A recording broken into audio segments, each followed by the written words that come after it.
Kalau kami tetap mau makan nasi, nah saya kasih caranya. Karena kan kalau saya bilang kurangi nasi, Anda sudah mulai protes kan?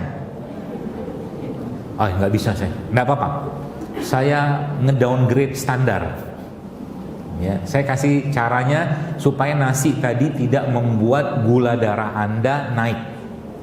Caranya banyak. Cara pertama,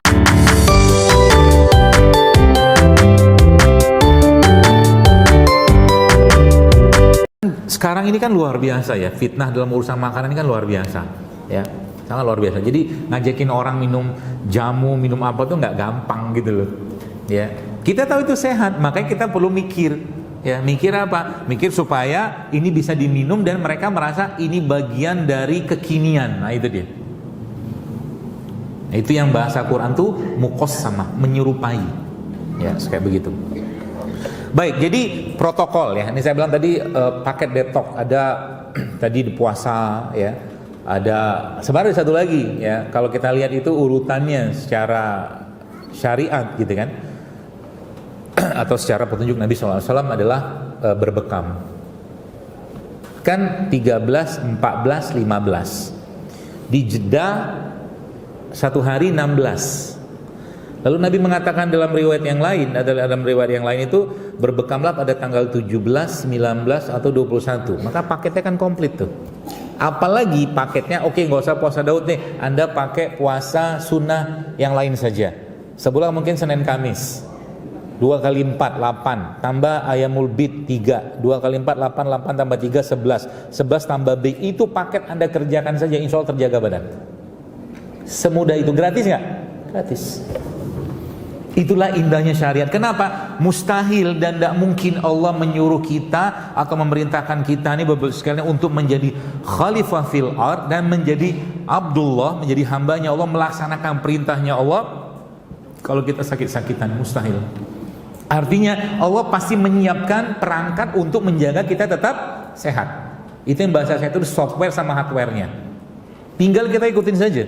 Ya, makanya kalau Anda yang nge-gym ya, angkat beban berat segala macam itu, tanyalah sama personal trainernya itu. Mustahil dapat kebentuk badan itu kalau tidurnya nggak benar, mustahil. Makanya sekarang dibikin kaidah kan, kalau mau kaidah itu pakai jam.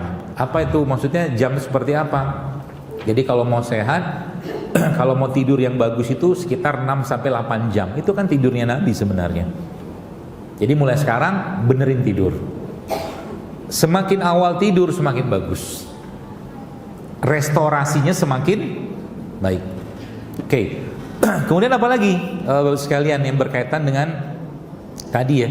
Tadi kalau kita sedikit kembali ke nasi goreng tadi itu, berarti yang paling tinggi di nasi goreng itu atau di dalam nasi goreng tadi ada seratnya nggak? Kandungan seratnya ada nggak? Ada. Di mana? Di daun. Di daun selada sama di acar. Jadi kalau Anda kan sudah bilang, kalau Anda mau sehat kurangi gula olahan atau kurangi karbohidrat. Maka kalau kita bicara tentang nasi goreng tadi, bagaimana cara supaya kita nggak banyak makan karbohidrat dari nasi goreng? Maka diubah komposisinya. Apa yang diubah? Nasinya jangan banyak-banyak. Berapa banyak nasinya? Ya 2 sendok lah. Kan belum apa-apa sudah ya gitu kan. Jadi kalau saya bilang hidup sehat tuh susah nggak dok? Susah, beneran. Sama kayak tahajud itu susah nggak? Susah, beneran susah. Nggak gampang loh. Cuman 2 tahajud 1 witir saja itu setannya banyak minta ampun, beneran. Tapi kalau Anda sudah mulai merasakan nikmatnya tahajud, sudah sampai ke fase itu, maka Anda nggak mau kehilangan malam-malam itu tidak sholat tahajud. Sama juga dengan bab kesehatan maksudnya. Kalau Anda sudah merasakan nikmatnya hidup sehat dan berperilaku sehat, maka Anda nggak mau tinggalin. Ketika Anda tinggalkan, maka tubuh Anda pasti akan protes. Pelajaran pentingnya di sini sebenarnya sekalian, sebenarnya ketika kita mengkonsumsi sesuatu itu, ya, yang saya pengen cerita itu sebenarnya contoh mungkin gini ya, ada orang, ini paling gampang, ada orang minum madu, 1 sendok teh, kecil kan, dikit, paling 5 mili kan 1 sendok teh, dia minum, habis minum madu itu tiba-tiba gula darahnya zut naik luar biasa. Kira-kira penyebabnya apa? Madunya benar. Sebabnya kira-kira apa? Sekian lama, ini ilustrasi saja. Ini orang mikirin, zaman sekarang madunya nggak ada yang benar, palsu semua tuh. Pokoknya madu tuh benar-benar disuuzonin sama dia. Madu tuh nanti bisa bikin naik gula darah, jadi dia sudah punya stok suuzon yang cukup banyak. Jadi ketika dia minum madu 1 sendok teh itu, 1 sendok teh 5 mili, suuzonnya 1 kilo. Jadi lebih banyak racun emosi yang dia makan dari situ daripada bahan baiknya. Itu sekarang itu kayak begitu. Jadi dengan pemahaman ini berarti boleh dong kita makan yang nggak sehat dengan bahagia dan ceria tanpa suuzon, boleh nggak? Ya terserah. Tapi jauh lebih baik kalau Anda makan yang benar, yang sehat, kan gitu menurut saya. Dengan tanpa suuzon. Jadi makan aja, makan sayur, makan apa, ya. Seperti itulah. Karena memang racun hatinya kita itu biasanya jauh lebih besar efeknya daripada makanan yang tidak sehat itu loh. Seperti itulah kurang lebih. Baik. Jadi kalau tadi kita kembali ke tentang makanan tadi, maka saya cuma kasih kaidahnya saja, ya, supaya Bapak Ibu mulai paham apa yang harus kita konsumsi. Berarti dokter nggak cheating dong? Saya cheating juga. Kayak kemarin beberapa hari lalu saya makan mie. Tapi kalau saya sudah makan mie, biasanya kayak misalkan daun bawang itu 4 lembar. Daun sup ya. Daun bawang, daun sup itu 3-4 lembar itu saya pakai. Kadang-kadang saya tambahkan bawang bombay lagi. Saya tambahkan bawang putih lagi, telurnya saya banyakin, sehingga nanti yang awalan saya makan adalah sayur-sayur itu. Tetap pengen aja, jadi akhirnya mie-nya nggak banyak saya makan, banyakan sayur sama telur. Nah gitu, supaya kita nggak dikerjain setan. Kan ada setan tadi ngikutin.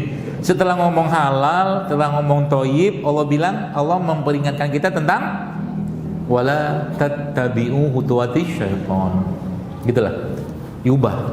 Cobanya lihat, nanti tubuh Anda itu akan memperbaiki dirinya sendiri. Ya makanya sering saya sampaikan, gampang, beneran gampang. Kalau Anda mau sehat mulai sekarang, ya sering saya sampaikan ini dan berulang-ulang saya sampaikan. Selama 2 minggu aja, Anda stop atau kurangi gula pasir. 2 minggu aja. Anda stop, kurangi terigu. Ya, kurangi minyak, dia akan baik sendiri nanti, ya, seperti itu, ya.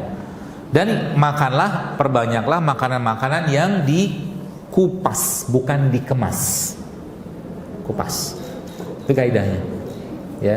Jadi berarti Anda lihat kalau orang-orang di kayak di Hong Kong atau di Cina atau mungkin di Jepang itu kan jarang yang Anda lihat tuh obes. Kenapa? Salah satu cara mereka makan, mereka selalu menggunakan piring atau mangkok yang kecil untuk makan. Coba lihat. Jadi yang dimakan itu sedikit. Yang dimakan kebanyakan apa? Protein. Nah itu caranya. Jadi mulai sekarang, berarti dokter mengajarkan atau saya mengajarkan untuk menyetop atau menghindari karbo sama sekali enggak juga. Makanlah karbo kalau perlu. Kalau nggak perlu, 2 aja Anda banyakin, sayur, protein, tambahkan nanti dengan biji-bijian, kacang-kacangan, cukup. Gitu. Ya, itu sebabnya saya cerita sedikit dengan beberapa tempat-tempat yang angka harapan hidupnya itu tinggi. Kalau Anda lihat satu film dokumenter tentang, judulnya itu 100 Life, kan saya bilang itu. Itu cerita tentang daerah-daerah atau kota di dunia yang usia harapan hidupnya tinggi-tinggi banget. Jadi umur 90 tahun masih bisa masukkan benang ke dalam jarum tanpa kacamata. Itu di mana tempatnya? Okinawa, Jepang. Apa rahasianya mereka di situ disebutin? Jadi jadi Anda tuh makan apa? Biasa aja. Tapi ketika dibuka itu ternyata untuk orang modern itu, ternyata ini tuh, ternyata Okinawa tuh apa coba ceritanya? Dia paling tinggi konsumsi kunyit. Semua dibikin kunyit sama dia. Bikin teh kunyit, jadi kunyit dikeringin, dibikin teh kunyitnya. Makan pakai kunyit segala macam lah, kunyit-kunyitan. Terus itu yang pertama. Yang kedua apa? Mereka sangat tinggi konsumsi ubi. Ubi apa yang mereka pakai? Ubi ungu itu loh. Ubi ungu. Kalau Anda yang pergi Tawangmangu, kita dibikin keripik. Aslinya ubi ungu itu bagus itu buat perempuan ya. Karena dia, setahu saya kalau nggak salah tuh dia tinggi kadar atau kandungan fitoestrogennya. Jadi makan ubi ungu. Jadi semua umbi-umbiannya Anda makan tuh. Itu karbo yang bagus. Ubi jalar, ubi ungu, ubi celembu, ya itu dimakan. Makannya gimana? Sama kulit-kulitnya. Nama kulit-kulitnya. Itu sumber karbo yang bagus. Ya. Nah, supaya Bapak Ibu sekalian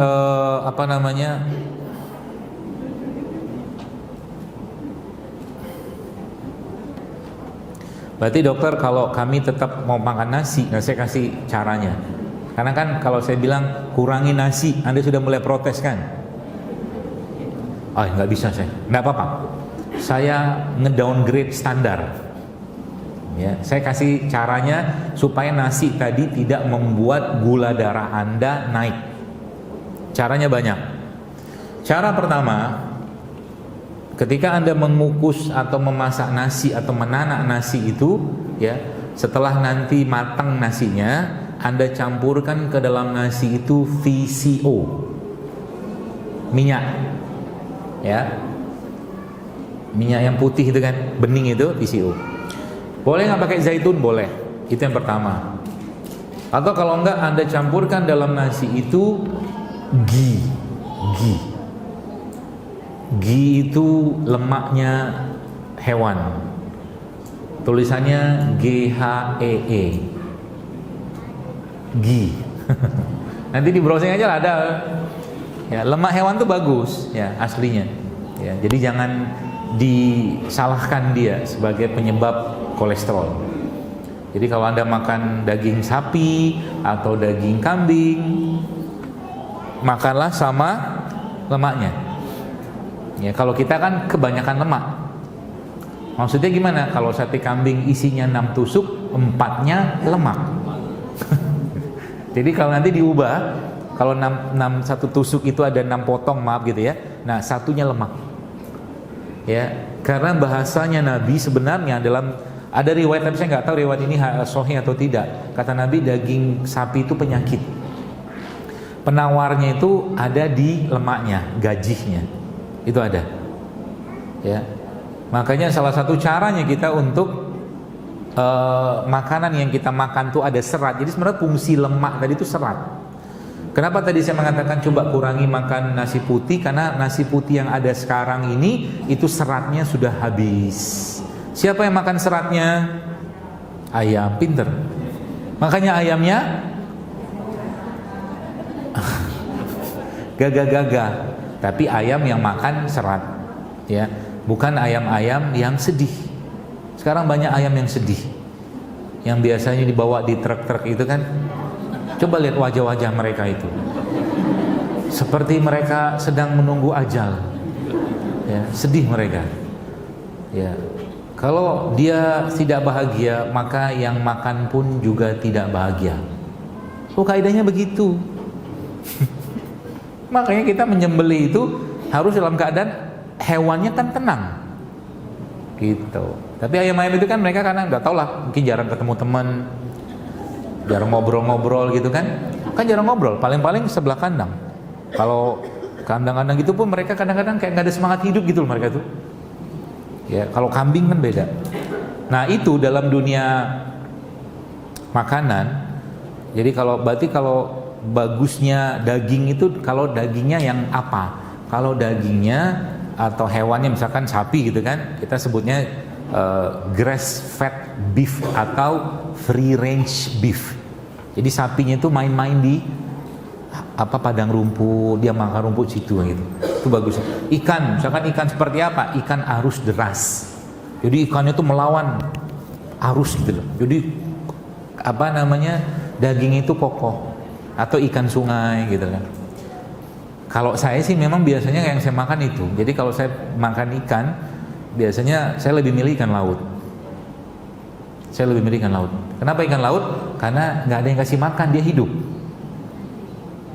Kalau ikan di empang, kan dikasih makan terus kan, manja dia kan. Akhirnya udah gitu makanannya itu gitulah. Makanya nanti kalau Anda pergi kampung, belilah lele liar. Beda rasanya sama lele empang. Baung liar, bawal liar gitu loh. Seperti itulah. Sapi juga sama, ya. Berarti bagus dong ayam kampung, bagus, tapi yang benar-benar dia di kampung, bukan ayam kampung yang di kandang, gitu. Kok ribet banget sih hidup, gitu kan? Makan aja kan gitu.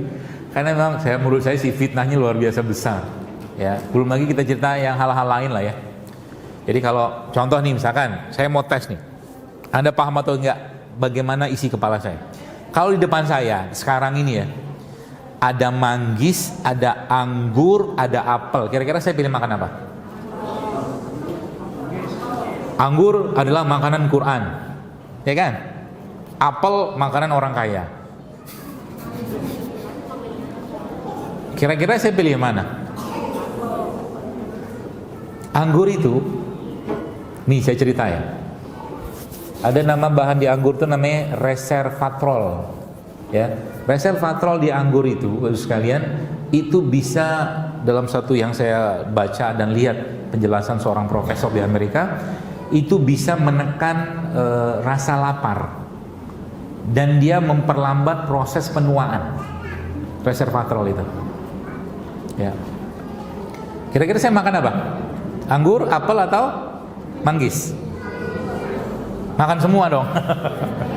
Di depan nggak ada juga ini. Kalau saya akan makan manggis. Kenapa saya akan makan manggis? Karena saya tahu manggis tidak disemprot. Kan nggak ada pestisidanya. Tubuhnya alami aja, liar. Ya kan? Kalau anggur, wah jelas. Apel apalagi. Apalagi anggur yang nggak ada bijinya. Kok bisa nggak ada biji gitu loh? Terus nanamnya gimana? Gitulah. Jadi pilihlah buah-buahan yang kira-kira tidak tercemari dengan pestisida. Itu poinnya sebenarnya. Pilihlah makanan-makanan, sayur, buah yang kira-kira tidak tercemari dengan pestisida. Ya, karena itu salah satu bahan pemicu kanker. Pestisida itu karsinogenik dia. Ini belum cerita tadi. Kita tuh kebanyakan logam berat sehari-hari itu, ya. Logam berat, pemicu kanker. Coba Anda atau mungkin ada orang pergi bola dia beli bakso gitu kan, pakai plastik, dia minta bungkus bawa ke rumah. Dalam keadaan panas masuk kuah itu, saya nggak berani makan.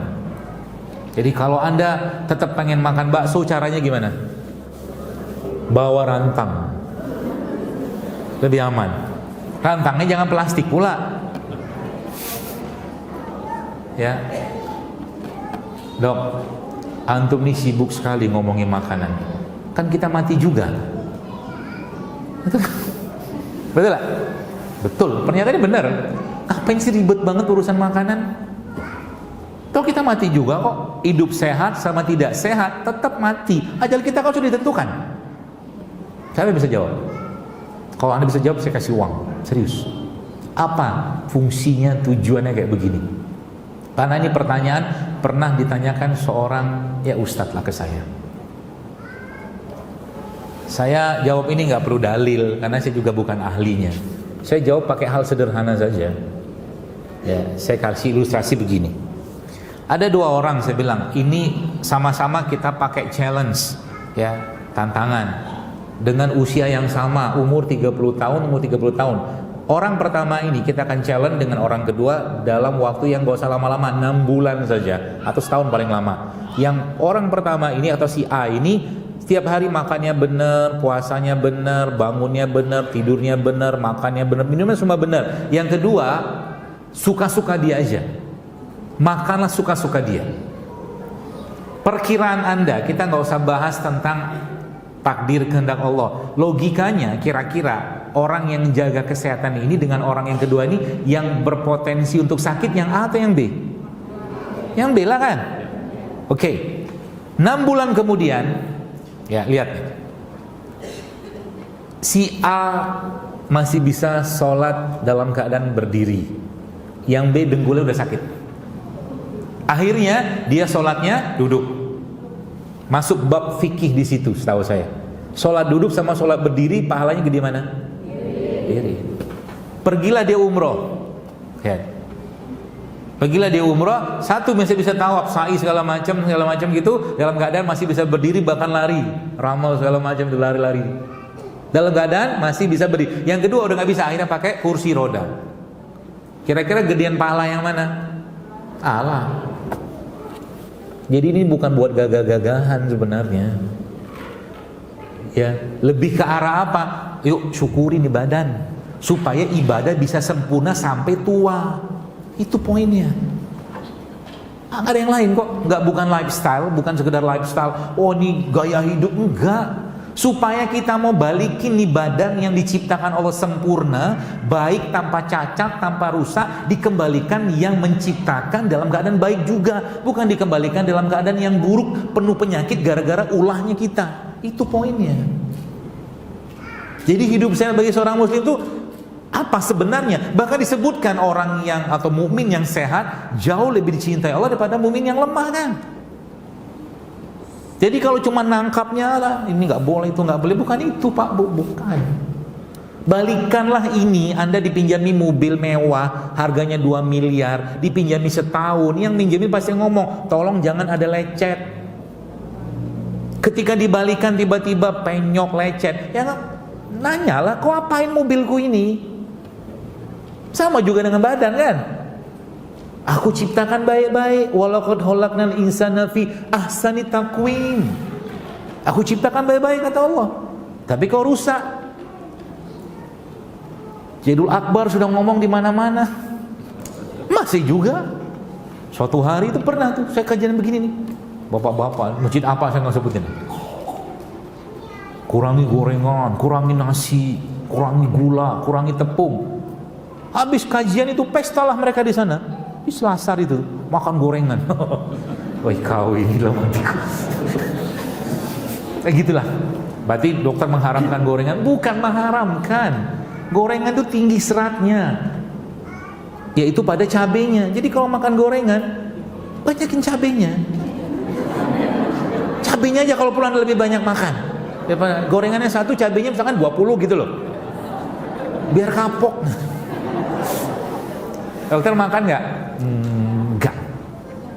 Karena tubuh saya biasanya langsung kayak sup gitu loh, lemes, jadi kayak berat banget. Jadi kalaupun saya makan gorengan, saya akan pilih yang nggak tepung. Contoh misalkan tahu yang pedes itu kan, saya kopekin tepungnya, saya makan tahunya. Kadang-kadang tahunya pun saya nggak makan, saya makan isinya doang.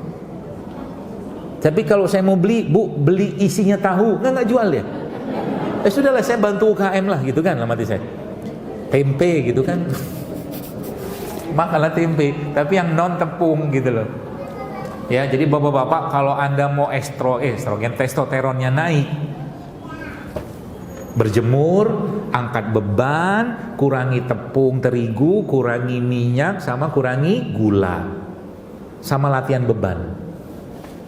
Naik testosteronnya, insya Allah ya. Perbanyak puasa. Ibu-ibu juga sama. Dokter, kalau kami perempuan gimana? Angkat beban gimana? Tenang, tidak akan sterak, tenang aja. Itu panjang perjalanan itu. Saya nggak ahlinya, cuman ya sedikit tahu lah tentang itu. Jadi nggak usah khawatir. Ya. Karena apa? Karena itulah nanti yang akan ngebakar lemak. Berarti kalau angkat beban tuh perlu pakai beban nggak? Nggak perlu. Nih saya ajarin bapak-bapak nih supaya hormonnya naik. Ibu-ibu juga bisa kerjain. Paling gampang gerakannya apa? Squat. Squat tau? Nanti di browsing aja lah. Masa saya praktekin? Squat itu Anda berdiri, terus turun, kakinya ditekuk. Nah itu squat. Rutinin aja squat itu bagus buat naikin testosteron. Apalagi tambah beban. Misalkan Anda gendong istri, kalau nggak berat dia, nggak lakukan itu. Pakai beban apalah nih, ini apa segala macam, atau barbel 5 kilo, 10 kilo. Nanti pegel tuh daerah dalam atau daerah bagian dalam paha, pegel. Itu bagus itu. Ya. Atau apalagi bisa plank. Plank juga bisa, atau push up. Kerjaan tiap hari rutin aja. Saya punya teman tuh kebentuk banget Pak dia Pak. Dia ngerjain apa? Cuma 1 push up, tapi sekarang bisa 100 kali dia push up. Gitu, ya. Itu caranya. Jadi makanan tadi, konteksnya apa? Jadi kalau kita bicara kayak zaman sekarang ini kan cuaca kayak ini kan, keluarlah kalimat-kalimat kita itu kan, ini paling enak nih makan gorengan gitu kan, paling enak makan bakso segala macam gitu-gitulah. Ujung-ujungnya ke tepung lagi ya. Nah makanya saya bilang nggak apa-apa. Tadi karbo, tadi kan sudah pertama pakai minyak, yang kedua pakai apa? Pakai biji-bijian. Jadi nasinya Anda yang dimakan di rumah itu campurkan biji-bijian di situ. Apa bijinya? Banyak, biji habatus sauda boleh, biji kacang hijau boleh, biji wijen boleh, masukin situ. Dimasak barang nasinya, itu akan mengurangi gula yang akan naik setelah kita makan nasi tadi. Kenapa? Karena lonjakan gula itulah yang nanti akan jadi banyak masalah. Ya, jadi tubuh kita itu sebenarnya tidak disetting Allah untuk siap dengan perubahan gula yang sangat-sangat drastis, nggak disiapin. Ya, itu yang kedua. Yang ketiga apa? Ini saya kasih tipsnya aja. Yang ketiga, dok saya belum bisa meninggalkan tepung atau gula olahan, tidak apa-apa. Sebelum Anda makan gitu, Anda makan sayur dulu. Itu. Atau kalau enggak, sebelum Anda minum itu atau makan itu, Anda ambil air kayak begini, masukin air, Anda masukkan cuka apel, cuka nanas, cuka madu, minum. Itu akan mencegah terjadinya lonjakan gula.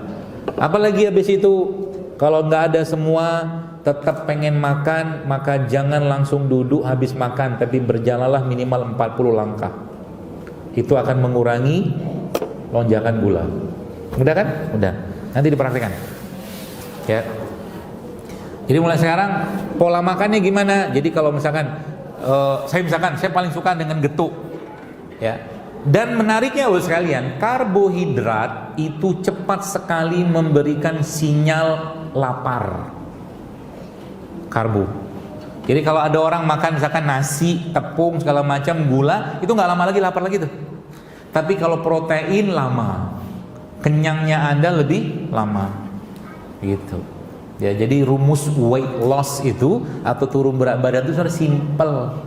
Kurangi karbo, banyakin protein, banyakin serat dari sayur, turun berat badannya. Ya. Itu yang dijual program-program orang puluhan juta itu. Seperti itu. Ya, kebayang ya. Jadi kalau sudah ngerti kayak begini, maka benerin makan. Sayang Bu, kita mewariskan sekalian, kita mewariskan kebiasaan yang tidak sehat kepada anak-anak kita, sayang. Saya kadang-kadang mikir, ini apa yang dimakan Imam Syafi'i ini kok 8 tahun hafal Quran 30 juz. Jelas bukan cilok. Jelas bukan cilok. Pasti ada kan orang-orang ulama zaman dulu kan yang mereka makan tuh. Bahkan saya pikirnya itu Ashabul Kahfi itu kan menarik itu tidurnya itu mereka itu. Kalau belajar tidur dari Ashabul Kahfi, berapa lama mereka tidur? Ya? Berapa?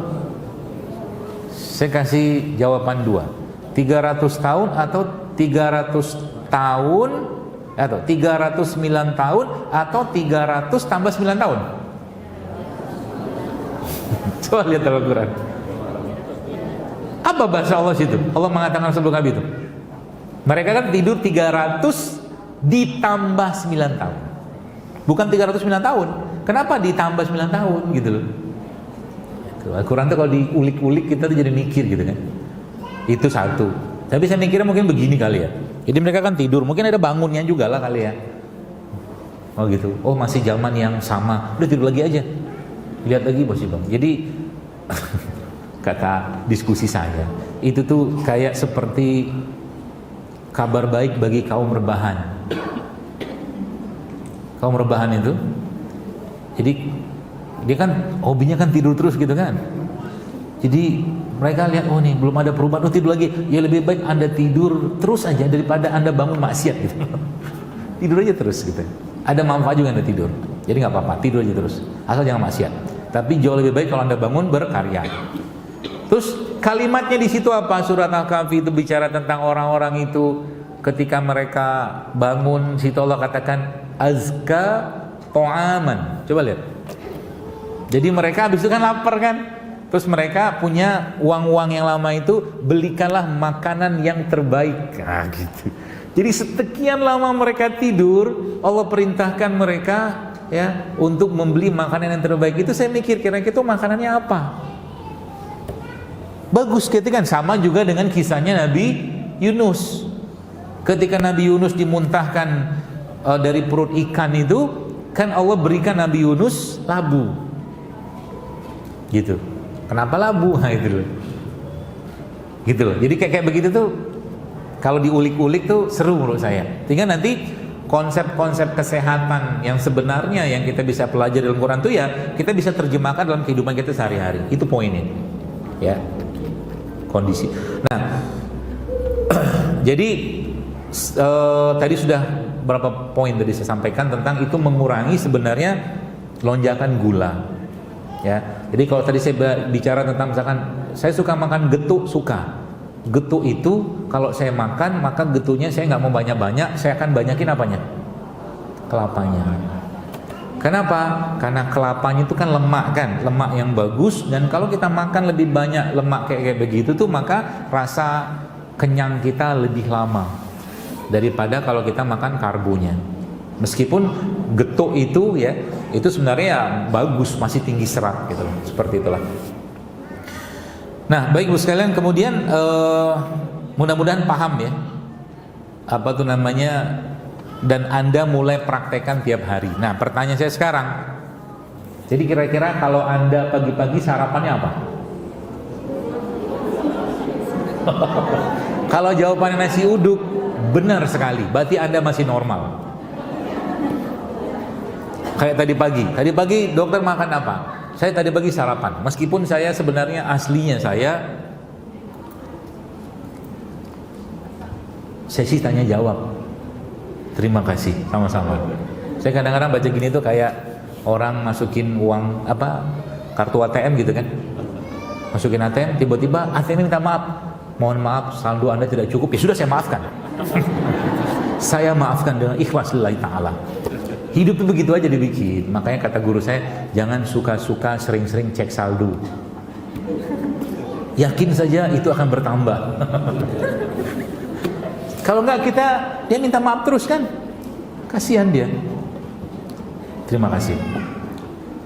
Jadi mau ngomong apa? Oh, tadi pagi sarapan. Tadi pagi saya sarapan. Lagi pengen. Jadi kalau saya aslinya penganut mazhab tidak sarapan. Kalau saya, kalaupun sarapan saya akan pilih ya yang paling menjadi peluang saya untuk saya sarap pagi-pagi itu. Kenapa? Atau saya lebih milih untuk tidak sarapan kalau saya, karena malam itu masih ada sisa-sisa growth hormone kita lagi kerja. Jadi pagi-pagi jangan banyak makanan masuk supaya dia masih bisa restorasinya masih jalan. Kalau itu kaidah yang saya pakai. Sehingga kalaupun makan, jelas saya tidak akan makan karbo yang banyak di pagi hari. Maka saya akan pilih makannya protein. Jadi kalau biasanya beli nasi gitu kan, nasi kuning segala macam, yang saya makan apanya? Telurnya. Tadi pagi saya makan telur. Gitulah. Jadi akhirnya badan tuh asik gitu kan. Habis itu ngapain? Ya kalau badannya butuh digerak-gerakin sedikit, kan nggak sempet, bukan nggak sempet sih. misalkan lagi nggak pengen olahraga segala macam, udah digebuk-gebukin aja tuh badan. Beneran digebukin itu gimana? Gitu sampai ke bawah. Coba aja kerjain nanti pagi-pagi. Enak banget badan.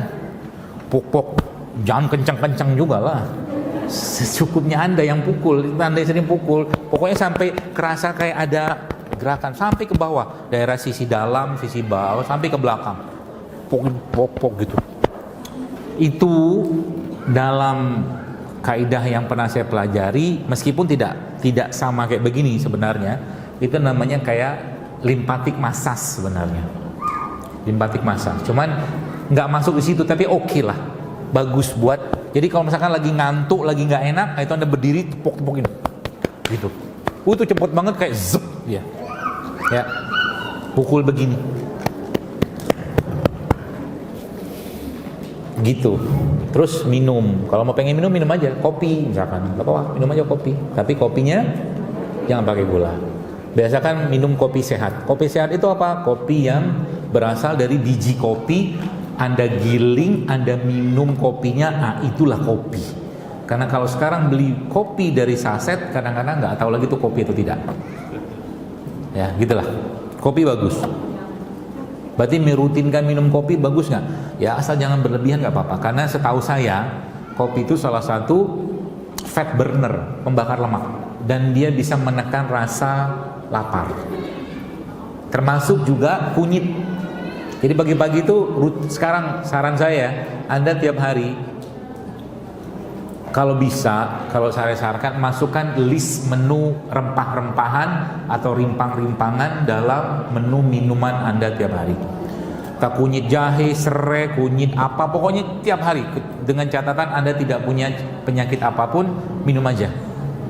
Dokter saya nggak punya waktu, paling gampang Anda pakai tumbler gini, cincang-cincang itu atau digeprek-geprek tuh jahe atau kunyit, masukin sini, Anda infus aja cukup. Ya, tiap hari.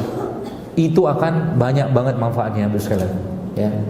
Nanti kalau saya ngebahas penyakit, kita pakai Anda mulai memperbaiki pola makan ditambah dengan kayak begini, itu lama-lama hilang sendiri. Apalagi tambah dengan puasa dan bekam, hilang penyakitnya beneran. Dan itu sudah banyak sekali orang yang masya Allah, mereka itu ya hal-hal sederhana gini aja mereka kerjain gitu loh. Ya seperti itu. Baik Bapak sekalian, sebenarnya negeri kita ini, Indonesia ini masya Allah ya, kalau kita lihat banyak sekali sebenarnya makanan-makanan ya yang bagus, yang sehat, yang sebenarnya kita tidak terlalu risau dan perlu khawatir juga. Cuman ya keadaan saat ini memang kalau saya lihat memang tidak sama dengan zaman dulu. Contoh ya, gaya hidup sedentary ya, yang dia pakem tertentu atau mungkin yang nggak banyak aktivitas, itu akhirnya menyebabkan kita apa yang kita makan itu tidak banyak kita tidak banyak kita bakar karena gitu. Contoh misalkan ya orang Padang dengan makanan Padangnya, orang Padang dengan masakan Padangnya, dengan rendang, dengan santan segala macam, ya toh mereka baik-baik saja zaman dulu. Kenapa? Karena aktivitas fisik mereka menurut saya masih jauh lebih banyak dibanding sekarang. Kalau sekarang kita lihat ya misalkan ya kecenderungan kita tuh untuk mager mungkin ya, jarang olahraga, jarang puasa, jarang gerak jalan jarang segala macam, akhirnya makan itu kan numpuk semua. Yang dimakan sama, tetap sama gitu loh. Cuman aktivitas fisik kita tidak banyak gitu loh. Itu yang membedakan. Jadi ya memang di situ celahnya kita untuk apa? Untuk apa istilahnya itu untuk mencari jangan sampai ya kita tidak menyalahkan makanan-makanan luhur, enggak lah, orang itu baik-baik saja. Tapi tanggung jawab dong gitu loh. Dalam artian kalau habis makan misalkan kita mengkonsumsi yang tinggi kalori, yang mau dibakar dengan puasa, dengan olahraga segala macam, supaya itu tidak numpuk jadi masalah tubuh kita. Seperti itu. Nah, kalau kaitan tadi dengan Ibu tadi sampaikan ketika Ibu coba puasa segala macam itu terus tiba-tiba pusing. Sebenarnya gini Bu, ada memang orang-orang yang memang, jadi kalau bicaranya puasa, maka saya tuh biasa menyarankan kalau puasa kondisikan tubuh kita untuk puasa. Contoh mungkin kalau memang mau puasa sunnah maka sahur lah. Ya, kata Nabi kan sahurlah kalian meskipun dengan segelas air putih atau air putih saja. Supaya apa? Supaya tubuhnya tahu bahwa hari itu tidak ada asupan makanan. Sehingga nanti dia menggunakan cadangan energi yang lain. Lemak apa, glikogen atau apalah gitu loh. Supaya kita nggak keliengan. Jadi ketika ibu tadi sampaikan kalau saya puasa segala macam nggak makan karbo itu keliengan, ya sebenarnya kalau memang mau puasa, puasa saja, tapi kalau memang ibu tidak bisa mengurangi karbohidrat, maka saya biasanya kasih tipsnya apa? Makanlah lebih sering tapi sedikit. Masukin karbo di situ. Contoh misalkan ibu seharinya, saya kalau nggak makan nasi biasanya pusing saya. Itu sebenarnya bukan nasinya tapi gulanya. Maka ibu nanti sehari-hari itu mungkin bisa jadi nggak usah makan nasinya, tapi ibu makan ubi aja. Dalam satu hari itu, insya Allah nggak bakal gemuk kalau itu. Ya, ubinya Anda campur, misalkan nanti ubinya campur dengan tadi kelapa segala macam atau minyak, atau mungkin boleh nggak cocol pakai cabai nggak apa-apa. Yang penting ada karbo masuk. Kenapa nasi menjadi sesuatu yang biasanya saya meminta untuk dikurangi? Karena memang tadi nggak ada serat, gula saja kebanyakan isinya itu. Jadi nanti kalau ibu mau coba nanti pagi tidak apa-apa makan karbo, misalkan daripada ibu keliengan gitu kan, makan karbo aja, tapi karbonya cari karbo yang masih tinggi serat. Contoh mungkin tadi umbi-umbian, atau kalau enggak beberapa jenis karbo lain seperti sorghum, atau mungkin beras coklat, itu juga bisa tuh. Kenapa enggak beras merah? Kurang enak kalau saya. Ya, dia tinggi serat itu. Dia lebih enak kalau saya beras coklat biasanya. Kayak begitu. Cukup ya? Ya. Apakah beras biryani aman dikonsumsi setiap hari? Setahu saya nggak ada namanya beras biryani. Biryani itu jenis masakan ya. Nasi biryani. Tapi kalau berasnya beras basmati. Ya, kalau Anda yang biasa makan-makan di Arab, restoran Arab itu kan dia pakai berasnya panjang-panjang itu kan. Itu namanya beras basmati. Biasanya kalau nggak salah itu dari Pakistan. Tapi gula is gula. Tetap kaidahnya itu. Ya. Meskipun setahu saya memang beras basmati itu masih ada seratnya setahu saya, ya. Tapi kalau Anda buka beberapa datanya, indeks glikemiknya setahu saya masih cukup tinggi. Ya. Bahkan dibandingkan sama beras coklat, setahu saya lebih tinggi basmati kalau nggak salah. Nah, coba dilihat lagi. Masih lebih tinggi beras basmati indeks glikemiknya daripada beras coklat. Gitu. Jadi tetap batasin saja. Ya, jadi kalau misalkan makan nasi Arab segala macam gitu, ya nasinya banyak-banyak lah. Saat cukupnya saja, dagingnya aja dibanyakin. Apakah kelapa parut untuk getuk aman dimakan untuk penderita kolesterol? Orang yang kena kolesterol itu setahu saya sebenarnya kita gini. Orang-orang yang kolesterolnya berlebihan ya, setahu saya itu penyebab paling seringnya justru malah karena gula olahan. Ya, terigu atau gula pasir, itu aja sebenarnya. Ya. Jadi sebenarnya kelapa parut atau kelapa kalau Anda makan tidak ada masalah. Ya, asal jangan berlebihan. Berarti kalau saya kolesterol atau ada orang kena kolesterol sudah tinggi atau berlebihan, dia makan kelapa, bagus nggak? Bagus, malah BAB-nya lebih lancar. Asal jangan berlebihan. Makanya biasa saya menyarankan itu satu hari kalau tetap pengen makan kelapa, seperempat aja. Kelapa yang buat diparut itu loh Bu, kelapa tua itu Anda makan seperempat. Ya, seperti itu.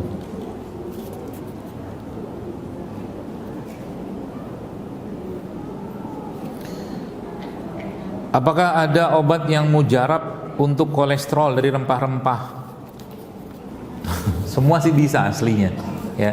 Tapi kalau Anda tidak memperbaiki makanan, kan sumber naiknya kolesterol itu kan dari makanan. Ya, saran saya perbaiki pola makannya dulu deh. Yang beberapa yang saya sampaikan tadi itu olahraganya dirutinkan, kemudian gula-gula olahannya di stop, ya, terigu, gula, minyak itu di stop, itu akan turun sendiri sebenarnya, ya. Nah, kalau mau pakai dari rempah, contohnya apa? Paling gampang ya kunyit, jahe, serai itu paling gampang. rutin aja, kunyit, jahe tiap hari minum, ya paling gampang. Apakah ada rempah untuk menahan nafsu makan? Tadi kunyit, lada hitam, kopi itu bisa nahan, ya bisa mengurangi selera makan. Konsumsi minyak zaitun itu terbaiknya kapan? Kalau saya biasanya pagi ya, dan kadang-kadang menjelang tidur, ya biasanya.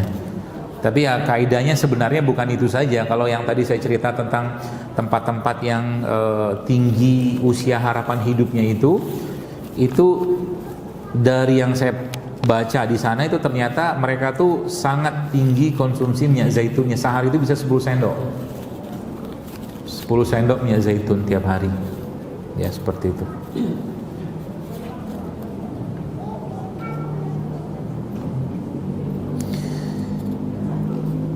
Suami saya kreatininnya tinggi, fungsi ginjalnya 60%. Bagaimana pengobatannya?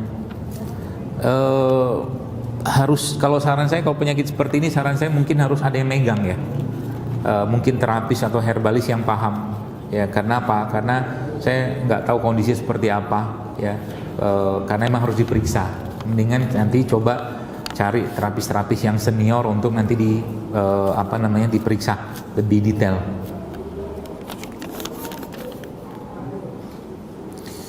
Apa rimpang untuk pengencer darah? Kalau paling gampang semua jenis bawang-bawangan itu pengencer darah. Merah, putih, bombay, tunggal, lada bawang hitam itu kan. Itu semua jenis bawang-bawangan itu pengencer darah. Tapi jangan makan atau jangan kunyah bawang. Rontok nanti gigi, apalagi bawang putih. Jadi kalau Anda mau makan bawang putih itu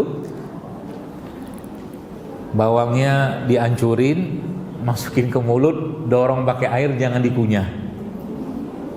Nanti dia punya saya lupa nama bahan itu, bisa ngerontokkan gigi itu. Bisa keropos giginya nanti. Ya, tapi semua jenis bawang-bawangan itu pengencer darah. Habatus sauda juga pengencer darah. Omega 3 juga pengencer darah, kunyit juga pengencer darah. Terserah Anda bisanya yang mana. Ya. Yang jelas darah itu kental gara-gara apa? Balik-balik ke tadi itu aja. Ya, sayur kurang, serat kurang, air kurang, udah gitu aja. Ya. Terakhir ya. Apakah boleh rimpang kita seduh untuk 2 kali? Boleh aja, cuman biasanya sudah banyak kurangnya. Kasiannya kalau saya biasanya sekali aja. Tapi kalau mau 2 kali diseduh biasanya warnanya pun sudah tidak seterang warna yang pertama. Tapi kalau mau di refill nggak apa-apa. Ya. Paling bagusnya apa kalau rimpang ini Anda ambil, cuci, dan sekarang itu saya biasanya nggak kupas lagi kulitnya. Kalau kunyit gitu saya gosok aja pakai sikat gigi gitu, dibersihkan, nanti dihancur-hancurin, nanti disaring aja tanpa perlu dikupas kulitnya. Ya, sama-sama kulit aja, nanti tinggal disaring aja. Ya, seperti itu. Dan jangan terlalu panas sampai mendidih itu jangan. Ya. Sampai dia keluar aroma, sampai dia keluar warna cukup. Ya, karena nanti kalau terlalu mendidih dia rusak enzimnya segala macam. Baik, saya kira mungkin cukup Bapak sekalian. Mudah-mudahan apa yang saya sampaikan ini bermanfaat dan tentunya sebaik-baik ilmu adalah yang diamalkan.